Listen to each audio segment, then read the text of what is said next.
뭐 이렇게 병원 가기 전에 내가 좀 몸이 많이 안 좋은가? 뭐 이렇게 이상 신호 느낄 때가 언제예요? 저는 뭐 딱 봐도 그냥 건강체잖아요. 건강해 보이죠. 그죠. 굉장히 건강해 보이는데 사실 네. 제가 작년에 그 부인과 수술을 하나 했어요. 그래요? 수술을 하나 했는데 그 상황에서 제가 알게 된 게 있죠. 원래는 제가 워낙에 건강한 데다가 어지럼증 같은 경우도 경험 없는데 너무 어지러워서 병원에 갔더니 부인과에 문제가 있었던 거예요. 의사가 저한테 얼굴을 딱 보여주더라고요. 제가 아는 분이 이제 의사 선생님이셨는데 딱 보더니 얼굴 좀 보세요 그러더라고요. 제가 딱 봤는데 너무 놀란 게 여기가 완전 샛노랗고요. 앞면 샛노랗고 여기 옆은 좀 퍼르스름하더라고요. 아, 내가 무슨 문제가 있구나. 나중에 봤더니 헤모글로빈 수치가 보통은 이제 12에서 15 정도 돼야 정상이라 그러는데 저는 그때 5였어요. 굉장히 심각한 상황이라 그때 이제 수혈을 받고 막 그랬었거든요. 그래서 안색이 건강을 반영하는구나. 건강의 거울이구나. 제가 그때 알게 됐죠. 저는 조금만 피곤하면 지금은 화장으로 잘 가렸지만 다크서클이 엄청 좀 보여요, 얼굴에. 눈 밑에가 까맣게. 네, 그래서 예전에는 좀 어렸을 때는 다크서클이 조금 있었다면 지금은 정말 좀 거짓말 좀 보태서 턱까지 내려올 정도로 진짜로. 너무하시네. 조금 MSG 쳤습니다. 이제 많이 드렸어요. 아까 너무 예쁜데. 진짜로 너무 많이 이렇게 내려와서 검사를 한번 해봤어요. 그랬더니 근육량이 너무 없어서 만성 피로로 갈 수도 있다고. 그래서 좀 몸을 움직이면 좋겠다고라는 병명을 들었는데 그래서 그런지 정말 모든 건강이 얼굴로 다 나타나는 것 같아요. 대상포진도 알았었죠? 네, 대상포진도 알았어요. 그때 되게 밖으로 내려왔었어요? 네, 대상포진 알았을 때는 약간 어깨까지. 네. 박서클이요? 오늘 MSG 엄청 많이 드셨네요. 너무하시네. 무릎까지. 네. 사실 이렇게 얼굴에 낯빛이 좀 변하면 신경 많이 쓰이거든요. 엄청 쓰이죠. 그렇죠. 그 외모의 변화로 이 어떤 건강의 척도를 알 수 있을까요? 사실 이제 의사들이요. 진료실에 환자들이 걸어오면 일단 시진부터 해요. 눈으로 정말 낯빛부터 쭉 보거든요. 그래서 엘라 씨 얘기한 것처럼 다크서클이 좀 심하다. 근데 이 색깔이 보인다라고 하면 이분 비염이 좀 만성적으로 오래 있나 예측을 할 수가 있고요. 이호 선생님은 아까 빈혈 얘기하셨잖아요. 사실 일반적으로는 이렇게 눈밑을 까서 본다고 하죠. 결막을 보는 게 빈혈 수치 확인해 보려고 해요. 이 부분이 보통 붉어야 되는데 많이 좀 창백하다라고 하면 혈색소 수치가 떨어진 걸 예측을 할 수 있죠. 또 눈에서 하얀 자, 흰 자 이제 공막이라고 하죠. 이 부분이 많이 노래져 있을 경우에는 또 황달을 의심할 수도 있고요. 뭐 입술의 색을 가지고도 간질환 같은 것들을 알 수 있고 굉장히 다양한 정보들을 알 수가 있거든요. 그래서 우리가 그냥 매일 보는 얼굴이고 어떻게 보면 되게 소소하다라고 느낄 수도 있지만 이런 질병의 신호들, 특히나 초기 신호들을 잘 캐치하면 사실은 병이 더 진행되기 전에 빨리빨리 병원에 방문하셔서 치료도 빨리빨리 받으실 수가 있는 거거든요. 되게 중요하죠. 네, 뭐 요즘에 집에 머무는 시간 굉장히 많잖아요. 그래서 오늘은 집에서 할 수 있는 셀프 건강 검진 방법을 알려드릴 건데요. 거울 한 개만 있으면요, 머리부터 발끝까지 건강 상태를 알 수 있다고 하거든요. 자, 어떤 게 있는지 하나하나 알아보도록 하겠습니다. 첫 번째는요. 자, 집에서는 셀프 건강 검진법. 주름 위치를 확인하라고. 뭐라고요? 뭐 저희가 나이가 들면서 주름이 생기는 건 어떻게 보면 좀 자연스러운 현상이라고 할 수 있는데요. 문제는 나이에 비해서 너무 과하게 혹은 특정 부위에 너무 진하게 생긴 주름을 이야기를 하는 건데요. 한의학적으로 봤을 때 좀 심하게 생긴 주름은 이게 그냥 단순한 주름이 아니라 콜라겐이나 수분 혹은 진액이 좀 심하게 감소했을 때 그리고 혈액순환이 많이 저하했을 때 나타날 수 있는 증상이라고 할 수 있기 때문에 그 부분을 조금 더 유심히 보자는 거고요. 만약 이런 게 부족해지면 당연히 질환에 노출되는 위험도도 조금 더 올라올 수 있겠죠. 네. 그래서 사실은 우리가 막 또래보다 내가 주름이 좀 특정 부위에 너무 많다.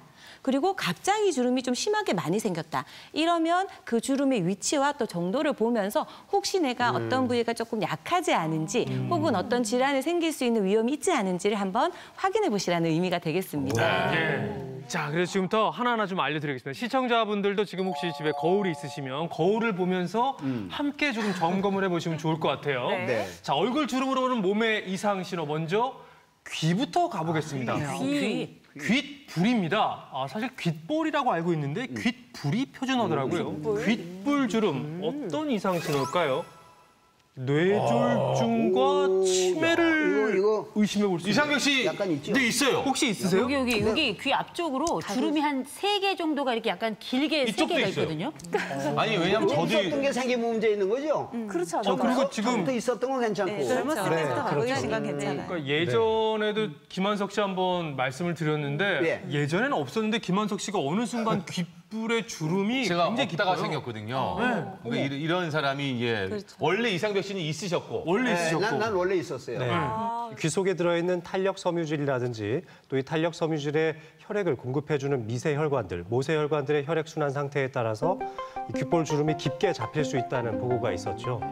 귓볼 주름이 깊은 경우에는 탄력 섬유질이나 모세 혈관의 혈액 순환에 장애가 있을 가능성이 많고 이것이 결국 심장 혈관 질환으로 이루어질 수 있다는 보고가 한동안 많이 이어지다가 최근에 있어서는 뇌와 관련된 보고들도 속속 이어지고 있습니다.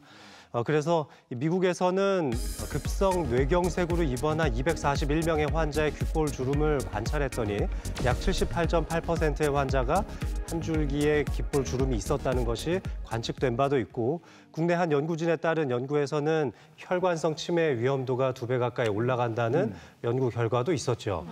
그러니까 이 귓볼 주름은 우리가 자고 일어났을 때 베개에 찍힌 자국일 수도 있지만 그렇게 가볍게 생기는 주름은 아니고 아주 깊게 파여져 있는, 즉 탄력성 섬유질이 빠져 있고 혈액 순환에 장애가 있을 정도로 의심이 될 만큼 아주 깊은 주름인 경우에 해당된다고 할 수 있습니다. 얼굴에 주름이 이렇게 사람을 걱정을 끼치네요. 지금 김한석 씨도 걱정되는지 귀가 빨개졌어요. 그만하셔도 될것 계속 같아요. 만지게 되네요. 네. 예, 계속 만지게. 계속 만지게 되죠. 오늘 방송 이러고 하면 안 됩니까? 네, 이러고 하셔도 될 것 같아요. 예. 자, 얼굴에 어디에 주름이 있으면 또 이상 신호가 생길까? 이번엔 이마로 가보겠습니다. 아까 이상벽 씨 이마 예, 궁금해하셨는데 이마 주름, 이거 나이 들면 생기는 거 아니야? 근데요.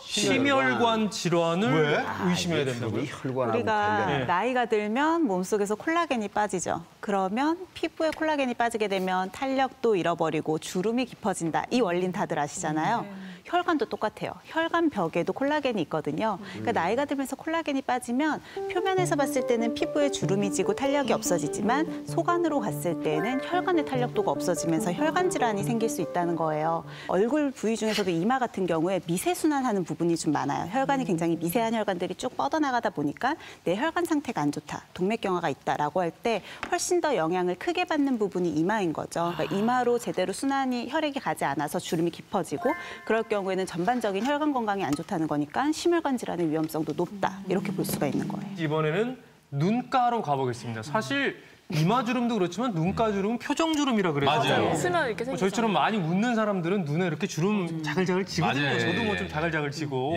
짜글짜글이라는 표현을 쓰죠. 네, 자글자글. 예. 자, 눈가 주름 어떤 몸의 이상 신호일까요? 심장이에요? 심장 기능 좋아요. 네, 이제 한의학에서는 기본적으로 우리 온몸, 전신의 부위를 또 경락적으로 연결해서 또 많이 해석을 하게 되는데요. 그중에서도 얼굴은 오장육부의 거울이라고 불릴 만큼 각 부위별로 장기를 이렇게 표현하는 이런 얘기를 많이 하는데 그중에서도 이제 눈가 주름 같은 경우에는 아까 말씀하셨던 것처럼 얼굴을 많이 웃을 때, 그죠? 많이 생기죠? 근데 문제는 눈가를 주름을 너무 심하게 지으면서 굉장히 많이 웃는다거나 혹은 너무 과하게 웃는다거나 혹은 너무 이렇게 교감신경이 흥분되면서 과하게 기분이 업다운이 너무 심한 경우. 네, 그리고 마음을 너무 많이 쓰는 경우에 눈가에 주름이 많이 생긴다는 이야기를 하는 거고요. 사실 남들에 비해서 유독 그 부위에 주름이 많이 져 있다면 좀 심장이 좀 무리를 하고 있다든지 혹은 너무 마음을 많이 쓰고 애를 너무 많이 써서 남들에게 너무 좋게 보이려고 마음을 많이 쓰는 분들한테 이렇게 눈가에 주름이 사실 좀 많이 생길 수 있다는 거고요. 그래서 심장을 너무 무리하게 하고 또 소모한다는 의미로 눈가 주름은 심장의 기능이 좀 약화되어 있을 수 있다 이렇게 표현할 수 있겠습니다. 근데 제가 이제 심장 기능 저하라는 게 너무 제가 마음에 와서 닿았던 게 저희 아버지, 저는 저희 엄마를 닮아서 주름이 없는 편이에요. 저희 언니는 저희 아버지를 닮아서 20대부터 여기가 주름이 자글자글했었어요. 눈가에 주름이. 근데 저희 언니가 굉장히 예쁜데 주름이 있어서 들려쁘더라고요. 좀 좋았어요. 근데 저희 아버지가 심장 질환을 평생을 앓으셨고요. 근데 저도 심장이 안 좋지만 저희 언니도 그렇거든요. 저 주름 얘기 들으면서 살짝 좀 놀랐어요. 약간 이거 뭐지? 막 이런. 자, 주름으로 알아보는 전신 건강. 이번에는 콧등 주름을 한번 보겠습니다. 있어요? 콧등이요? 간 기능? 콧등에 주름이 있으면은 간 기능 저하를 의심해 봐야 되나요? 콧잔등은 보통 저희가 한의학에서 배속할 때 또 간에 좀 많이 배속을 할 수가 있는데요. 분노는 간을 상하게 한다고 하거든요. 그래서 노상간이라고 해서 많이 화를 내고 인상을 많이 쓰고 또 이렇게 짜증을 많이 내는 거 이런 것이 또 간을 상하게 한다는 거고요. 실제로 코를 너무 과하게 찡그리고 또 콧잔주름이 많이 생겨 있으시면 이 부분에 혹시 간이 또 간 기능이 약해져 있는지 한번 확인해 보시면 이게 좋겠습니다. 짜증 나는 것도 짜증 나지만 술 취하신 분들이 간이니까 네. 술 취하면 주름. 진짜 많이 생기네요. 진짜 많이 생기네요. 아유 좋다 이런 얘기 하시니까 여기가 지금 찡그래요. 조엘라 씨는 웃을 때 여기 주름이 예쁘게 지잖아요. 저는 웃을 때 이렇게 어디 봐요? 찡긋 이렇게 웃거든요. 여기 콧주름이 있어요. 이렇게 이게 웃는데 네.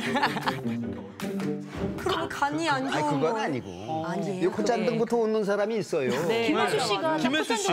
아주 매력 있지. 근데 지금 설명하시는 콧주름은 그 웃을 때 생기는 그런 콧주름이 네, 아닌 예쁜 거죠? 주름이 아니라 네. 여기 미간 사이에 생기는 이런 이제 내천자처럼 생기는 그런 주름 이야기예요. 미간이랑 코 여기 네, 위에 네, 부분 이 사이에 이렇게 주름이 이렇게 생기죠. 그러면 세로로 생기는 주름은 눈 사이 이렇게 모으면서 힘을 줄 때 생기는 거예요. 아니 그럼 이 코에 주름이 간 기능이면 코를 계속 만져주면 좀 간이 좋아질까요? 근데 사실 얼굴의 어느 부위도 많이 만져주면 또 혈액순환에 당연히 도움이 되겠지만 그중에 이렇게 포인트를 짚어주시면 좀 더 낫겠죠. 어디냐면 양쪽 눈썹과 여기 눈 사이에 한가운데 미간 가운데를 저희가 인당이라고 부르거든요. 인당. 몸의 또 중심이라고 표현하기도 하는데 이 부위를 지그시 눌러주시거나 이렇게 돌려주시는 게 심신을 편안하게 하는데 조금 도움을 받을 수가 있고요. 피곤할 때 딱 여기 만지잖아. 맞아요. 피곤할 때 여기를 꼭 누르고 있으면 이게 딱 이렇게 환기가 돼. 세상이 다시 보여. 그 여기가 상당히 그 지금 말씀하신 요 부위가 대단히 인당. 굉장히 인당 여기가 중요한 부위. 시원하네요. 이호선 씨는 얼굴 주름 같은 거 없애려고 뭐 평소에 하시는 거 있으세요? 제가 한 가지 정말 열심히 하는 게 있어요. 세수 진짜 열심히 해요. 정말 전 세수를 열심히 하루에 한 화장 메이크업 안 할 때는 보통 하루에 한 10번에서 12번 정도? 세안을 너무 많이 했을 때는 피부 건조감이 심해지실 수 있고 그럴 경우는 잔주름이 늘 수 있어요. 그래서 세안은 하루에 한 2번 정도 아침 저녁으로만 해주시면 충분하고요. 그 대신에 네. 세안을 자주 하는 방법 말고 다른 방법으로 좀 주름을 펼 수 있는 방법을 알려드릴게요. 자, 페이스 요가라는 거예요. 요가는 페이스 요가. 네, 요가는 다 들어보셨죠? 네. 우리가 몸에서 안 쓰는 근육들까지 좀 많이 이완과 수축 작용을 통해서 몸매에 탄력을 주기 위해서 하는 게 요가잖아요. 그러면 얼굴에도 안 쓰는 근육들을 좀 잘 활용을 해서 우리가 얼굴에 탄력을 불어넣어 줄 수 있는 게 페이스 요가거든요. 그래서 페이스 요가를 크게 두 가지로 나눌 수가 있는데요. 하나는 이제 림프절 부분들이나 아니면 근육에서 신경이 나오는 부분들을 자극을 해주는 이렇게 지압법 같은 게 있고 그다음에는 얼굴에 근육들을 좀 쓰는 방법이 있어요. 먼저 자극을 줄 수 있는 지압법을 소개를 해드릴게요. 굉장히 간단한데요. 손가락으로 너무 세게 누르시지 마시고 약간 지그시 이렇게 압력을 주시면 되거든요. 저는 이제 주로 넷째 손가락 많이 이용을 하는데요. 일단 눈가 쪽부터 갈게요. 눈 앞머리 있죠. 여기를 한 3초 정도 꾹 눌러주세요. 아까 여기 시원하다. 시원해요. 그 다음에는 이제 눈 윗부분인데요. 눈썹뼈 아랫부분에 이렇게 뼈 튀어나온 부분이 있어요. 요 앵글 있는 데를 또 3초 정도 세게 눌러주시고요. 지그시 눌러주시고요. 아 시원해요. 그 다음에 눈꼬리로 갈게요. 여기도 눈꼬리보다 조금 더 뒤쪽 한 1cm 정도 떨어뜨리면 뼈 앵글이 보이거든요. 그게 잡히거든요. 그 부분을 똑같이 한 3초 정도 쭉 눌러주세요. 눈이 밝아져요. 그렇죠. 그 다음에는 동공 바로 밑으로 역시 한 1cm 정도 떼면 여기에도 똑같이 앵글이 보여요. 그러니까 눈을 둘러싸고 있는 뼈 있는 쪽을 안과 위, 바깥, 아래를 다 이렇게 자극을 해주신다고 생각하면 돼요. 그래서 이제 눈 주변의 내 부분, 포인트를 다 이렇게 자극을 주셨으면 그 다음에는 광대뼈 밑부분이요. 팔자주름보다 살짝 위에 있는 이 부분을 역시 올리듯이 3초 정도 눌러주시고요. 그 다음엔 입꼬리. 그리고 코 밑과 인중 있는 데 있죠. 코 밑부분도 역시 양쪽을 같이 이렇게 자극을 해주세요. 인중 부분이요? 인중보다 살짝 위쪽인 거죠. 코 앵글 있는 데 있죠. 이 콧볼 있는 데 콧볼 여기요. 그 끝에 이렇게 떨어지는 부분이요. 네네. 이 부분을 3초 여기는 처음 들러보는 것 눌러주시고 같아요. 얼굴 중에 이제 마지막은 턱 부분이에요. 턱도 아랫입술 제일 도톰한 부분 있죠. 거기서 쭉 내려오는 이 부분을 꼭 눌러주시고요. 마지막으로는 이제 귀 있는 쪽, 귀 뒤쪽 같은 데를 눌러주시면 좋은데 여기는 이상벽 선생님 얘기하신 것처럼요. 귀 뒤쪽 앵글 누른 다음에 이렇게 귓볼을 같이 풀어주시는 것도 좋아요. 저희가 자극하는 부분들이요. 신경이 나오는 구멍이 있는 부분이라거나 림프절이 있는 부분이에요. 그래서 아무래도 체액순환이 원활해지니까 노폐물도 빠지게 되고 얼굴 부종도 완화가 되고 피부도 푸석푸석함이 좀 없어지고 탄력이 있어질 수 있거든요. 그다음에 신경 쓰이는 게 팔자잖아요. 팔자 같은 경우는 어떻게 해주시면 되냐면 한쪽씩 할게요. 오른쪽 볼에 일단 바람을 쭉 넣어주세요. 이 상태에서 이 볼이 하늘을 향하도록 고개를 하면 이쪽이 굉장히 당겨요. 이렇게 하시고 반대쪽도 똑같이 왼쪽에 바람 드신 다음에 오른쪽으로 기울이시는 거죠. 이건 뭐 예쁜 척 많이 하니까요. 아, 이게 예쁜 척이 되나요?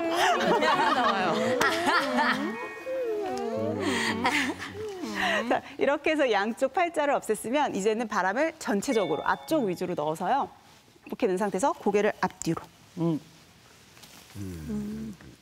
그러니까 바람을 넣고 고개를 움직이면 해당하는 부위에 자극이 훨씬 더 많이 돼요. 그렇기 때문에 근육에 조금 더 깊숙한 부분들까지 자극이 돼서 주름을 완화하는 데 도움이 될 수가 있습니다. 얼굴 주름 펴는 페이스 요가 방법 다시 한번 배워볼까요?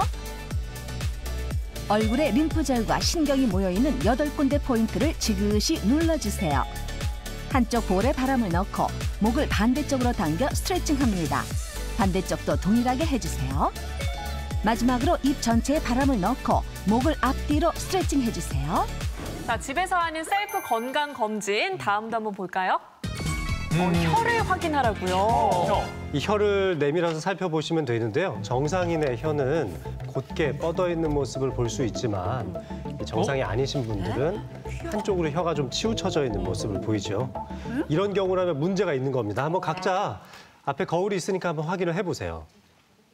긴 건 상관없죠. 네, 그건 상관없습니다. 네. 야, 정말 기시네요. 예. 턱까지 다 내려오시는데. 키는 작은데 턱은 기네.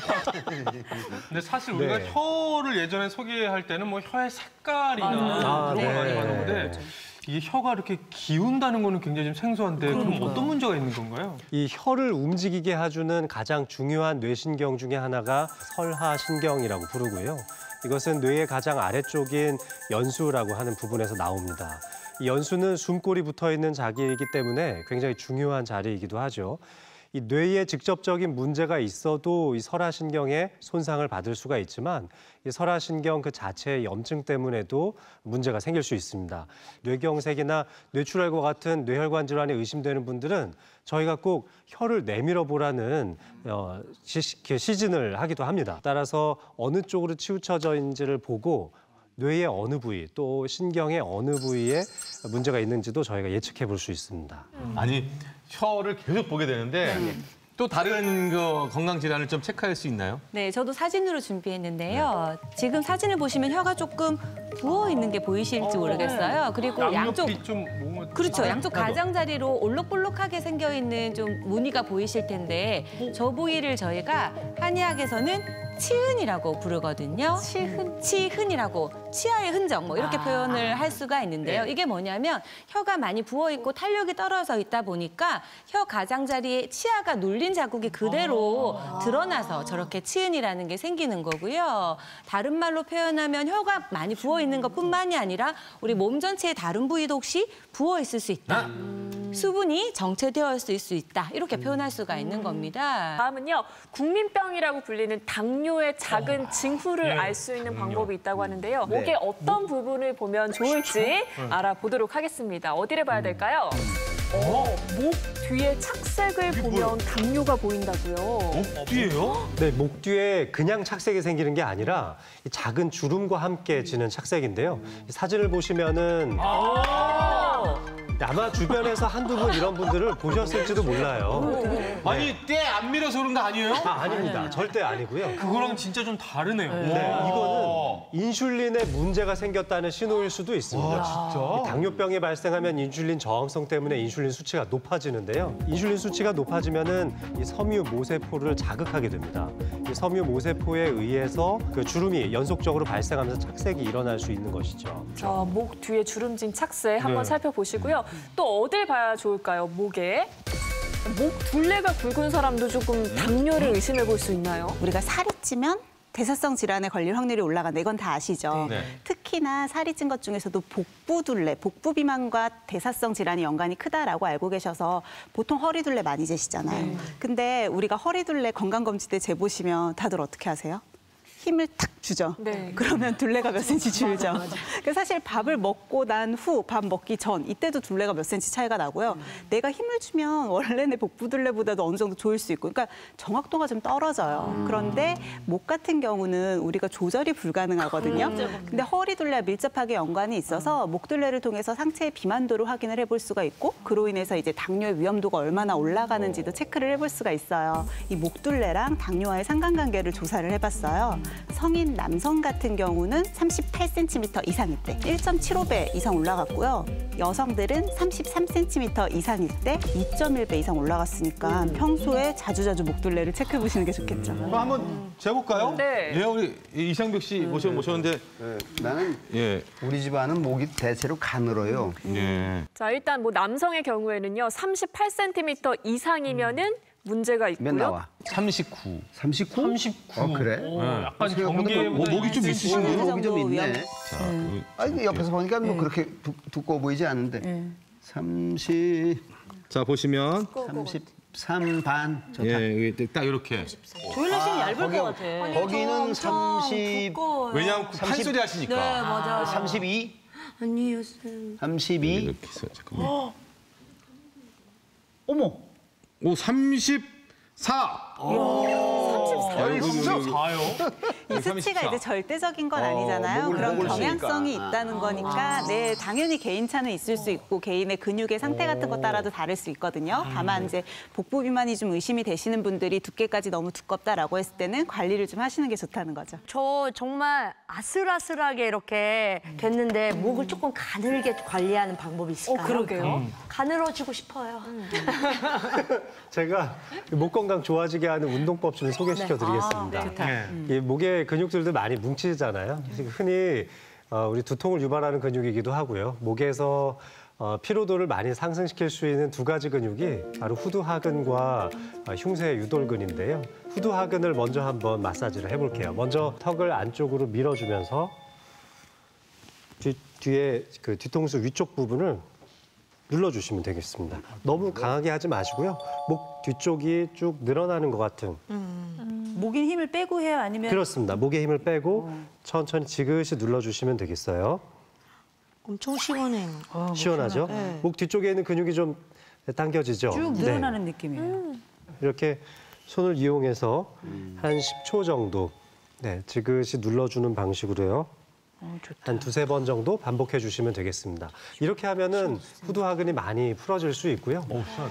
또 한 가지 방법은 이 흉쇄유돌근을 자극하기 위해서는 이제 고개를 옆으로 이렇게 많이 하시는데 한 45도 정도만.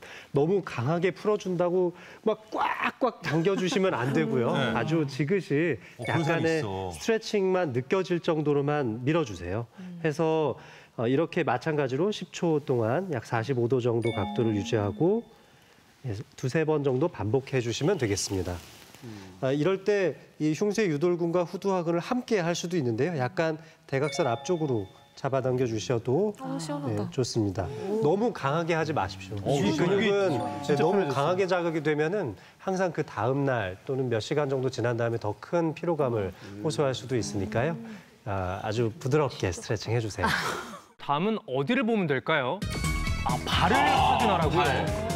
발의 굳은 살을 확인하시면 되는데요. 다 있는 거 아닌가? 네, 뭐 다 있다고 생각하실 수도 있는데 사실 발에 굳은 살이 많이 생긴다는 건 그만큼 기혈 순환이 잘 안 되면서 노폐물이 잘 순환이 안 되고 또 피부 재생이 잘 안 돼서일 수가 있거든요. 뭐 한의학적으로는 이제 온몸의 전신이 경락적으로 연결돼 있다는 말을 제가 말씀을 드렸었는데 발 역시도 발 각 부분에 따라서 이어져 있는 장기가 조금씩 차이가 나기 때문에 특정 부위에 굳은 살이 조금 많이 생겨 있거나 또 갑자기 생기셨다면 혹시 내가 그 부위가 좀 약하지 않은지 의심을 해보실 필요가 있겠습니다. 자, 일단 발바닥으로 한번 제대로 보겠습니다. 발에 생기는 몸의 이상 신호. 먼저 새끼발가락부터 볼까요? 여기도 굳은 살이 생겨요. 자, 요건 볼게요. 어깨 질환이요? 이 새끼발가락, 소지의 경우에는 족소양 담경과 족태양 방광경이라고 하는 두 개의 경락이 지나갑니다. 그중에서 족소양 담경의 경우에는 우리 몸의 측면을 담당하는 경락이거든요. 그래서 새끼발가락에서 위쪽으로 올라와서 어깨 쪽으로 가는 경락인데요. 그래서 어깨가 뭐 오십견이 있다든지 관절 통증이 있다든지 이럴 때 실제로 그 담경을 자극했을 때 그 부위가 많이 풀리거나 또 해결되는 부위가 있는데 만약에 그 부위에 굳은 살이 좀 많이 배기셨다면 측면 쪽에 어깨 쪽이나 또 뭐 관절 부위 이런 부위에 좀 문제가 생기지 않으셨는지 담이 좀 잘 결리지 않으시는지 그런 것들을 한번 확인해 보실 필요가 있겠습니다. 아니 저는요 진짜 집사님 발 너무 예쁘다 그래 저를요. 진짜 발에 굳은 살이 하나 없어요. 너무 예쁜데 진짜 이 새끼발가락 여기에만 늘 굳은 살이 있어도 뜯어내요. 거기에 굳은 살이 생겨요? 여기요. 근데 제가 어깨 회전근에 문제가 있잖아요. 회전근개 너무 신기한 거예요. 연관이 있네요. 이번에는 엄지발가락 좀 볼게요. 엄지발가락에 굳은 살이 있을 때 소화기 이상이에요. 이 엄지발가락에는 소화기와 관련되어 있는 경락이 지나갑니다. 그중에서도 굉장히 좀 핵심적으로 비경과 간경이 지나가요. 둘 다 소화기와 관련이 있어서 만약에 이 부위에 굳은 살이 많이 생기셨거나 했다면 소화 기능에 조금 문제가 있지 않은지 뭐 위장 기능이 약해서 좀 식욕이 좀 저하됐거나 혹은 음식을 먹거나 안 먹을 때 이렇게 미식거리거나 구역질 같은 게 혹시 나타나지 않으시는지 한번 좀 확인을 해보실 필요가 있고요. 저희가 사실 체했을 때 보통 엄지손가락을 많이 따잖아요. 민간요법에서. 근데 따는 부위가 실제로 이 부분이 혈자리는 아닌데 어쨌든 이 부분에도 이제 경락이 지나가니까 뭐 관련이 있다고 생각하지만 사실은 이제 저희 한의사들끼리는 뭐라고 얘기하냐면 기왕이면 자극을 줄 때 엄지손가락이 아니라 엄지발가락에 자극을 주면 훨씬 소화기가 더 잘 풀릴 텐데 뭐 이런 얘기를 하거든요. 아니요, 따라는 얘기는 아니고요. 사실 지압으로? 네, 그렇죠. 사실 이제 따는 행위는 사열이기 때문에 출혈을 내는 거라서 조금 위생적으로 좀 위험할 수가 있고요. 이 발톱 양쪽 가장자리 끝이 다 족태음 비경과 또 족걸음 간경이 지나가는 중요한 자리이기 때문에 이 자리는 사실 누르면 굉장히 자극이 있어요. 근데 이 자리를 이제 부드러운 거, 볼펜 뒷자리나 이런 것들로 자극하거나 손톱으로 자극을 해주시면 좀 막힌 데가 좀 풀린다는 이런 느낌 드실 수가 있는데 그만큼 소화기와 굉장히 관련이 많다. 이렇게 설명드릴 수가 있겠습니다. 과연 뒤꿈치에 굳은 살 이건 뭐냐? 진짜 많아. 어허. 생식기질환. 참 이거 뭔 얘기입니까? 별 얘기를 다 하는 시간이구만.